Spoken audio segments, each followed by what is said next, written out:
湾草屯生技公司的这件窃警案，法医高大成大胆来推测，讲这个牛樟菇背后的利益是真大。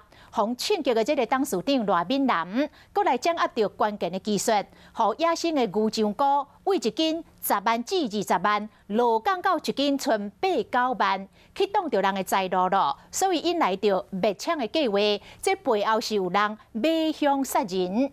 也毋过警方并无同意这款的推测，讲若是买凶杀人，那你嫌犯哪会犯案了后，拢无人来接应咧？爱阁冒险甲真头家借钱来走路，而且这个牛樟菇的技术，台湾嘛已经有其他的业者做会到咯。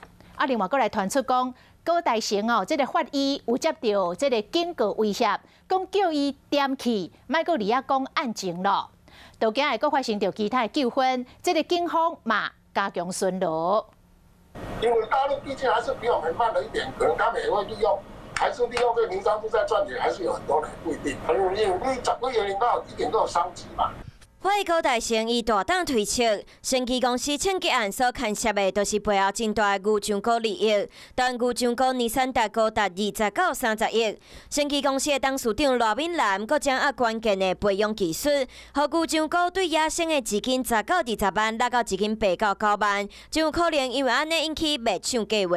不过事实上，中兴大学嘛要发布相关研究，利用培养的技术嘛会当培养牛樟菇，嘛讲阁有其他的业者做会到。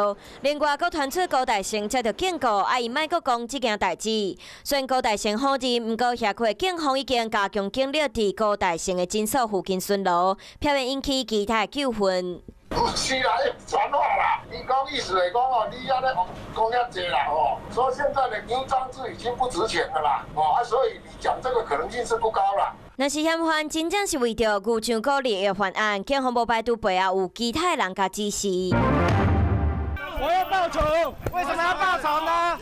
警方分析，若是背后真正有人甲指示，嫌犯犯案了后，阁无人接应，可家己借机车逃走，甚至可冒险向前公司借钱，而且敢若借3万走路，敢若无合理。虽然目前的事情拢显示嫌犯单纯是为着报仇家己犯案，不过伊说有3支枪和几把的枪支，而且阁对枪支的来源交代无清楚，互专案要是充满真侪疑点。有事没事赶紧转开华视，还没有订阅华视的 YouTube 频道吗？赶紧按赞、订阅、开启小铃铛，我们华视 YouTube 见。